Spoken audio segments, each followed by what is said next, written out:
Did you know that Sherlock Holmes is a fictional character created by the Scottish writer Arthur Conan Doyle, and that Conan Doyle modeled Holmes's methods and mannerisms on those of Dr. Joseph Bell, who was his professor at the University of Edinburgh Medical School? So, if you are a Sherlockian, then today's show is for you, and you will want to meet Bonnie MacBird. Don't go away, we will be right back.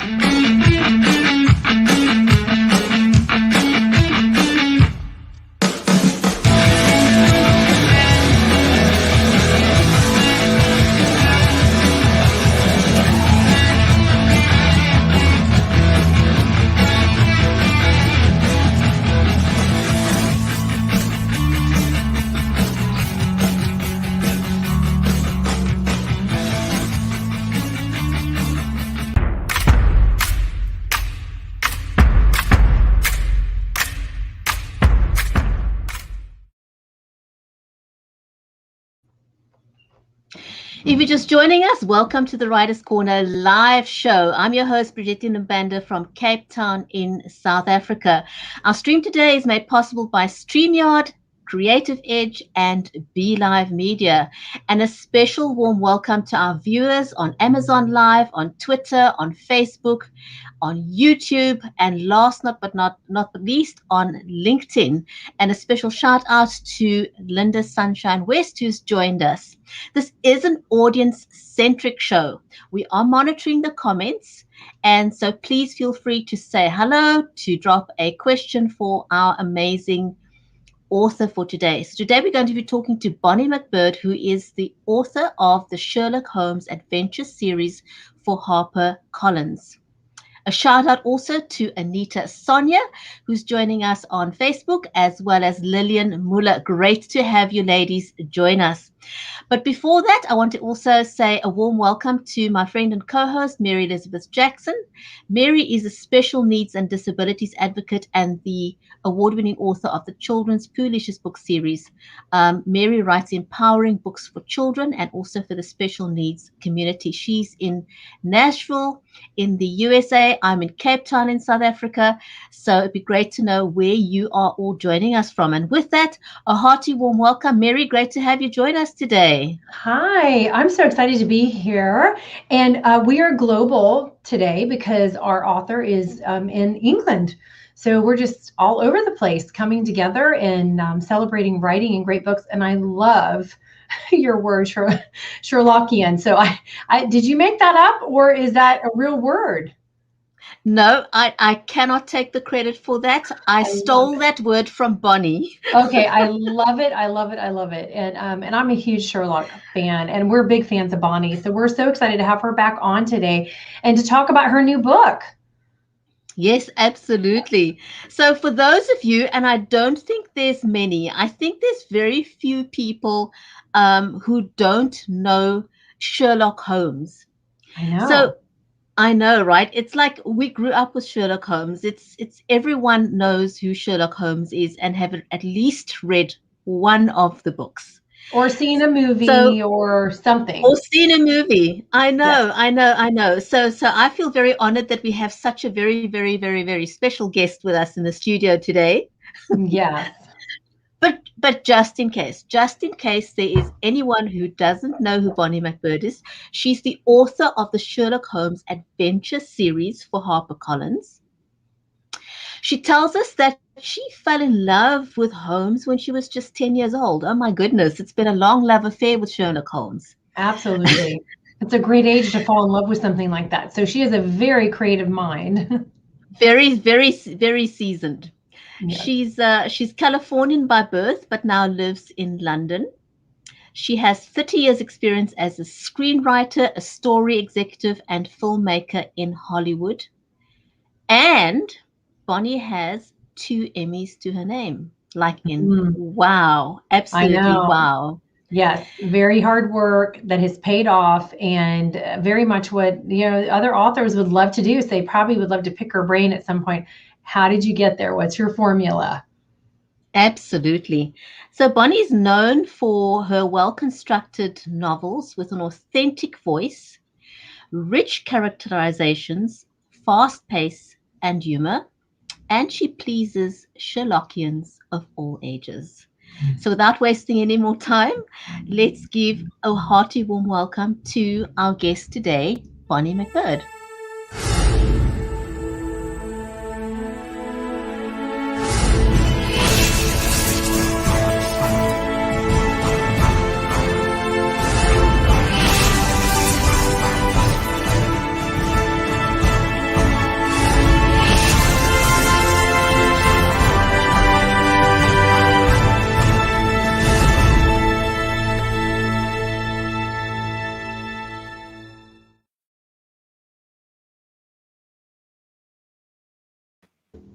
Hi, Bonnie. Bonnie, welcome to the show. Do you feel special? I love your teacup. I love it. It's one that's it's the same kind that they used in the Granada Sherlock Holmes series. Oh, it's beautiful, and it's such a great piece to add to it to give the mood. Thank you.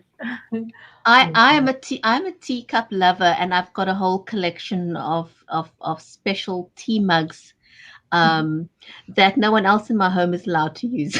Right. Good for you. Well, I'm in the land of tea here. Yes, you are. Yes, you are. Do you like living there as opposed to California or the United States? I mean, I know you're there and you love it, but are you you're kind of more drawn to be there, not just for writing, but just love it, period?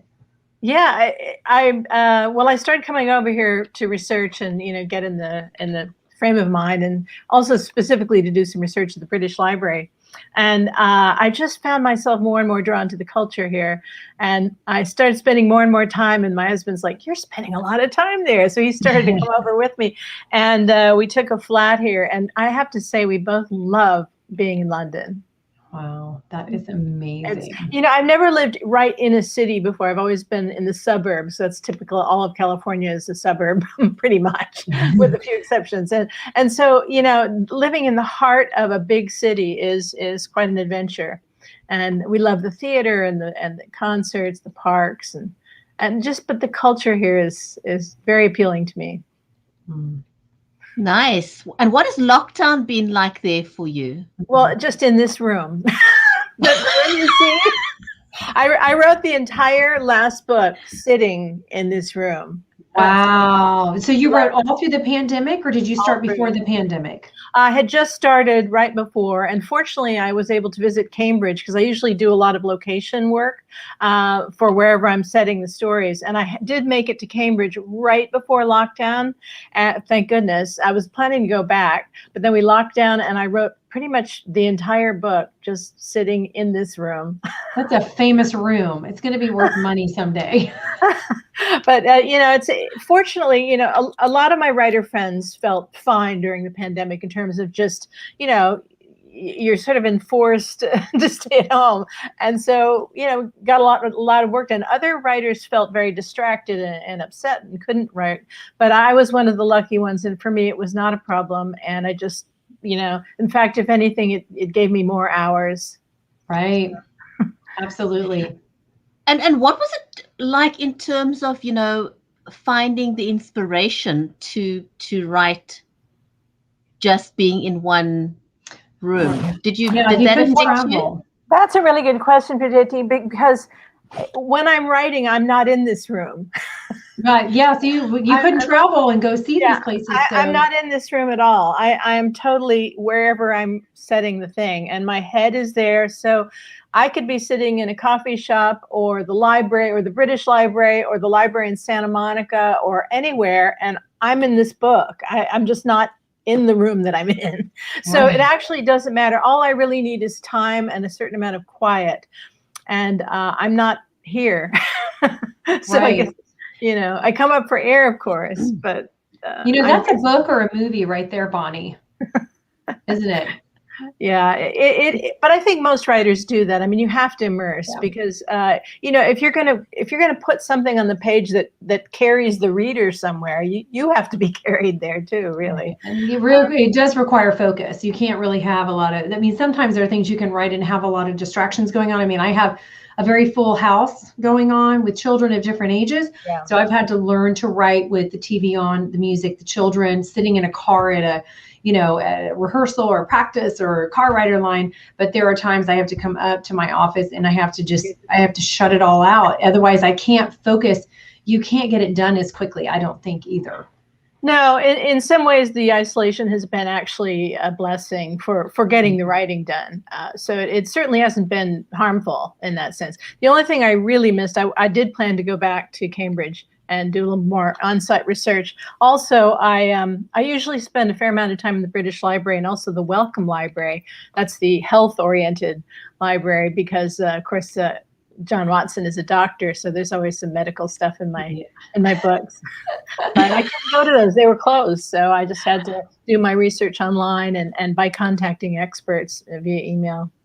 Fine. So your latest book, The Three Locks, how is that different from the previous two? And what do the three locks stand for? Okay. Well, it's different from the previous three, actually, because each one is a standalone story, so that they don't necessarily relate to the others in the same way that Arthur Conan Doyle's each of his short stories stand alone. You don't really have to read them in order. There are people who have done chronological organizations of these to say when they must have happened in real life. But the point is these three all stand alone. So in that sense, they're different. But the three locks themselves, it's funny you asked that because I came up with the title before I knew what the locks were. I just thought, that sounds cool. Three locks. I don't know what locks, I don't know what they are yet. And so I started just playing, kind of free associating all the different meanings of lock. And, and so the three locks in this book, the first one is a little box that arrives for Watson, and it's from his late mother. Gave it to a relative he didn't even know he had, and he was supposed to receive it on his 21st birthday, but the woman forgot to give it to him, and his mother has since died. Or actually, she died right after she gave this box, and so it's a message from beyond the grave from his mother, who died mysteriously. He's dying to open this. Of course, it has an impenetrable lock. He takes it to experts all over the city, and he can't get it open. And the second lock is the Jesus lock, which the name of which just like when I heard it, I was like, what is that? What an interesting name. It's a lock in the River Cam in Cambridge that changes the level. And it's in the back of Jesus College. That's why it's called the Jesus Lock. It's on the River Cam. And so it's not what you obviously would think in the first place. Yes, when you say Jesus Lock, it's not what you think. I didn't know what it was. I mean, it's just a weird, it's a weird, what is it? So It is just a lock. But I went and visited it when I went to Cambridge, and I was like, ooh, there is an exciting action scene in this.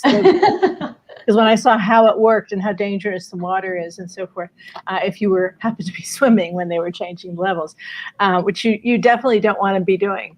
So that the second lock was the Jesus lock. And then the third lock was, I got very intrigued because at the end of the 19th century, that was the golden era for stage magic. And most of the tropes we associate with stage magicians, the top hat and the cape and the whole look that we think of as magicians. That's all late 19th century, and that's when it sort of crystallized. So I decided to create a character of an escape artist magician who kind of was a little Houdini-like, but a bit before, because Houdini came about 15 years after this, almost 20. But he's a Houdini-like, and he had a lot of escape tricks in his act, locks and so forth, and they malfunction at critical moments. So those are the three locks. How fun! Can I ask you, when you were doing your research, for the magic? Where's the origin of magic? This kind of magic, not druids and things like that, but like this, stage magic. Stage magic. Did it start over there? I don't actually know. I think it's been in cultures for years. I mean, there have been marketplace magicians, Well, and in the the castles the and shell game and all of yeah, this sort of thing. That's right. been around for, hundreds of years. So Forever. there's always been sleight of hand trickery, and it was like a street art originally. Sure. But it really became this glamorous stage thing, really in the end of the 19th century. And they invented a few of the illusions that we still use today. Pepper's Ghost is one of them that's been featured in BBC Sherlock, and it's been in various books. It was mentioned in my second book, which is called Unquiet Spirits, which is about a whiskey business and a haunted castle in the Highlands. But the big glamorous stage production that sort of happened at the end of the 19th century. Yeah. That is amazing. Oh my goodness. It was fun. So what is it that as a child drew you to Sherlock Holmes? I mean, it's a very kind of like unlikely thing that would fascinate a 10-year-old. What was it that got you hooked? Yeah, because most 10-year-olds like Nancy Drew and the Hardy Boys, and no, she went for the hardcore stuff. Yeah. I did. I liked, Dickens. I liked the Hornblower series. I liked the more, more boys' adventures that were a little more daring and dramatic and dangerous a bit. Although I also liked the Oz books and, Dr. Dolittle. But my mother used to bring me to the library once a week. And I would take out as many books as possible, and I read really widely. But I think what appealed to me at age 10 is just, I love that there was a man that could just, prevail because he was smart. Because this goes against, what little kids know and what little kids deal with, they're bullies and people feel like outsiders, especially smart kids. And this Holmes was for most of my friends who are in the Sherlockian, I know you like that term, world. I love that term. The outsider quality of this character was very appealing. And the fact that he was smarter than everybody else. And the fact that he had an Achilles heel. So he wasn't like, an amazing, hero. He wasn't a superhero. He was a believable hero. Plus, I really loved. I've been an Anglophile, I guess, since I was a little kid. I don't know, just England and it has fascinated me, and it was the setting for many of the books I read, and so I just love this character, and also the friendship between Holmes and Watson appeals to children, appeals to everyone, because we would all love to have a friend like Watson. But I think we'd all love to be a friend like Watson too, because the way he is with Holmes is, he's always there for him, and he sort of fills in the gaps. What Holmes isn't, he is, and so the two of them, together are like an ideal pairing. And wouldn't we all love to find that in our lives? So for many, and plus, kids love scary, gory stuff. They just do. They're attracted to that. Isn't it weird though that children are drawn to this kind of thing? It's like I was having this conversation with somebody, like, we didn't buy our kids guns, when they were children, but a boy would take a slice of bread and chew it into a gun. Yeah. It's like, what's up with that? Well, it's empowering. It feels empowering to a child who has no power. But also, I think just that. There's a line in my book, The Three Locks, the woman who designs all the tricks for her husband. She designs his entire act. And she's talking about this little guillotine thing that they do. And a real fingertip comes out, which they, buy off of the black market corpses or whatever. And Watson is like, he's a doctor. And he's like, and she says, the children love it. Which of course they do. Oh, that's so funny. But it's, kids love to be kind of shocked, and they're easily shocked because they haven't seen much. You know what I mean? Those of us who have lived, through real disasters and so forth are less like enjoy being shocked. Yeah, we like things to be normal. We need predictability. We need to know everything's going to be okay. Except here's the magic thing about the Holmes books. They can take you right to that edge, but that he's going to solve it. and you're going to end up happy and comfortable in front of the fireplace at 221B. So it'll take you to the hairy edge, and then it'll bring you back safely. And that's the promise of these books. That's the promise of the Sherlock Holmes stories. That's one of the, I think, the major appeals of them, is you can go into this arcane, strange, dangerous place with this man, with these two men, and you know you're going to come out safely. Yeah, absolutely. Amazing. Yeah. How many do you have others ready? Do you have others ready for the series? And have you thought about bringing in a girl who might be wanting to learn? Or well, there's a girl in Heffy. She's in book 3. And, and I hear from my readers, she's in this book, The Devil's Due. Yes, she is, because I read that. Yes, I hear from my readers and also critics that she was a huge hit. So she's going to be coming back in book 5. And I wanted to bring her back actually in book 4, but they asked me to set book 4 earlier in my time zone. and when Watson meets her in The Devil's Due, which takes place in 1890, he makes it clear that he hadn't met her before this. So I couldn't set it in 1887 and have her in there because he hasn't met her yet. And I want to be consistent, even though you don't have to read these in any order. I don't want them to conflict with each other, just as I don't want anything I write to conflict with what Arthur Conan Doyle wrote. So I am cognizant of when sometimes he set dates for things. So I'm cognizant of that and try not to do anything that contradicts that. So because Sherlockians tend to be, a lot of them, very sticklers for this stuff. Not all of them, but for details. It's as I said, the devil's in the details, right? Right. Yes. Yeah, they're like, get it right, lady, get it right. You better get it right. Yeah. But I do make mistakes. I'm human, and I'm not Arthur Conan Doyle, but I do my best to stay consistent and toe the line. Bonnie, have you got any favorite passages that you'd like that you could share with us? Sure. You mean from the most recent one, The Three Locks? Yeah. Yes. Okay. I could just read you a moment from the beginning, maybe. Yes, that would be great. That'd be great. So they're divided into sections, and each section has a quote. So this one starts, part 1, the box. By the pricking of my thumbs, something wicked this way comes. Open locks, whoever knocks. Shakespeare, Macbeth. It was late September of 1887, and an unusually hot Indian summer. For 2 weeks, London had suffocated with furnace-like temperatures, keeping me indoors for days. The blinding heat on Baker Street rose from the pavement in shimmering waves, the stench of refuse and horse droppings adding to the misery. Only the hordes of raucous city dwellers, whom I knew were flocking to the seaside with their dripping ice creams and shouting children, prevented me from fleeing to Brighton or Cornwall with them.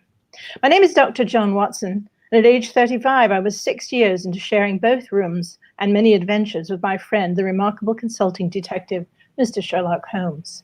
But sadly, Holmes seemed to have forsaken my company of late. I'd seen little of him for 3 weeks. I longed for a distraction from the misery of this weather. Not only had he not invited me in his recent escapades, but he had dismissed my questions with a petulant wave of his hand. When Holmes did not wish to reveal something, no cajoling, guesswork, or sleuthing could prize it free. He likewise kept his personal history, which I always suspected to be tinged with the dramatic, locked away as securely as any treasure stored in a bank vault. But even I have a few secrets of my own. Oh, I love it. Oh, you just went into character. I mean, you literally, I heard instantly your voice change.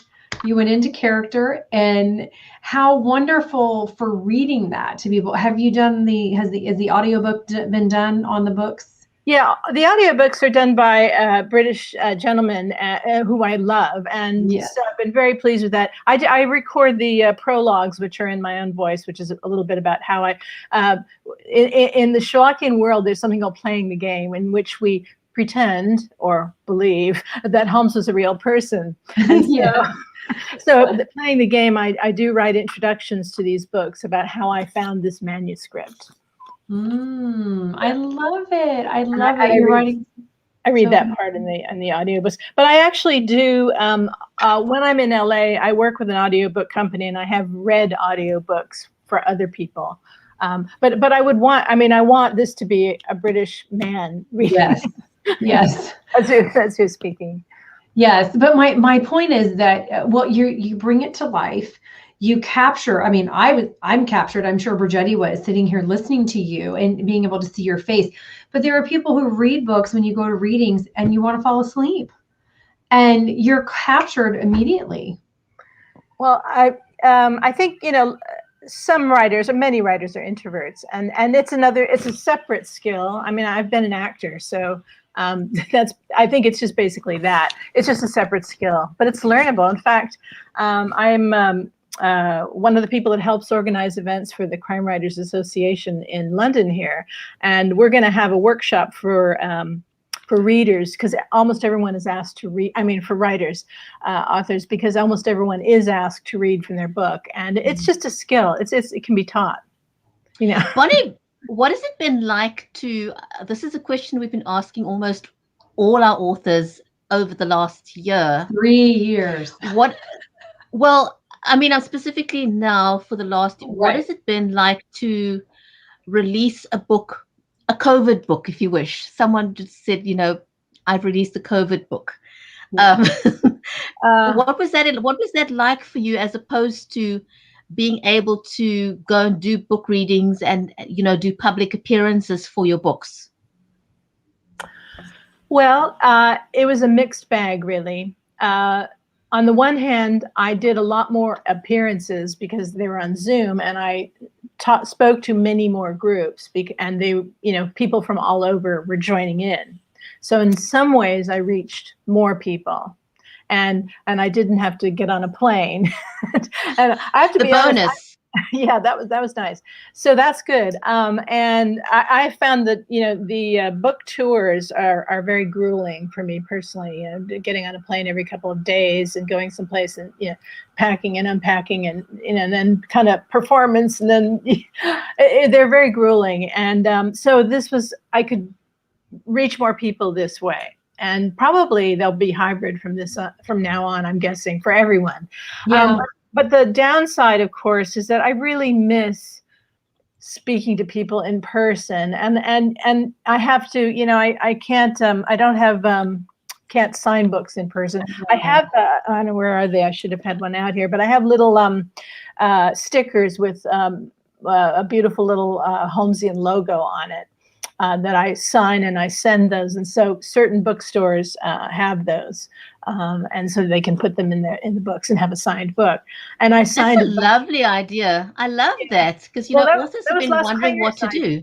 Les Klinger gave me that idea, which I thought. Oh, that's a great idea. But it is hard because people don't get to actually visually see you in person. You don't get to, connect with your readers, have that real transparent experience with them, so they can see you're real and get to really love you even more, than just reading the books. But then getting to sign those copies is so much fun. And then you get to actually see, hey, people are buying my book. Yeah, it's fun to be there in person, and it's especially fun to go to the conferences because there's a mass of people, all of whom already want to read mystery books, like crime books as they call them here, and so it's a built-in audience, and most of them already know about your work, and it's just quite fun to have that social interaction. I do miss that very much. But, the trade-off has been, I don't spend hours at the airport and in the taxi and, so I spend that time writing. So I've gotten a lot more done this year. That's fantastic. And speaking of women, more women I always put interesting women in my stories. You probably have noticed that. And it's not like I set out to I'm going to be add a feminist angle. I am who I am, so I want to read an interesting female character, and so I'm not going to write a book that bores me. So there will be interesting women in it, and But women had so much less agency at the end of, of the 19th century than they do now. They were starting to, rise up, and things were changing, but slowly. And they were very, very constrained. I mean, just the clothes themselves constrained you. And so these women are, they're bumping up against that. And I don't write unrealistic women. I write women who would have lived then and dealt with what was then the case. But I do have a project on the horizon that will be, I can't speak about yet, but which will be fun in that direction. Oh, we can't wait. That sounds amazing. Bonnie, could you share a quick tip for any new upcoming authors who may be watching this? A strategy for compelling story writing, because that's not something that just comes automatically. Right. It's not easy for everybody. It takes a formula. Yeah, it's interesting. Formula, that's a good word. It's a dangerous word too, because if you write something too formulaic, the readers will catch that. Yes. One of the things I do is I write up to the reader, not down to the reader. So I assume my readers are really smart and are really observant. And so when I have to leave clues, I have to give them information to figure out things, because that's the game of reading this kind of book. But they have to not be so obvious that they can see it coming a mile away, because that ruins the surprise. And also, Holmes has to surprise you with how brilliant he is. So all those constraints, those are part of the formula in a sense, are things you have to consider. So mainly it's that my readership, they're intelligent. Okay, that's the first thing. The second thing is that I'm bringing them on a ride. This should be like an enjoyable ride. So there should be bumps and scares, and what's coming around this dark corner, and so I'm cognizant always of wanting to pull them into the story with something we call narrative drive, which is just when you think you know what's happening, there's this other little thing that says, well, maybe not, it's like, uh-oh. Or just when you think everything's fine, there's an uh-oh. Right. I didn't see that coming. Yeah. So yeah, I know. So it's the ride and the intelligence of the audience and the promise of writing a mystery, like what type of mystery story this is. I'm very familiar, of course, with Conan Doyle's type of mystery writing, and so I'm trying to emulate it, because it certainly worked. I know, because not everybody gets to write a book where the reader wants to stay up all night. Like, I can't go to sleep, I have to turn the page. Right, like binging on Netflix. So it's that ability to get people to want to sort of hang on to every word and not put the book down.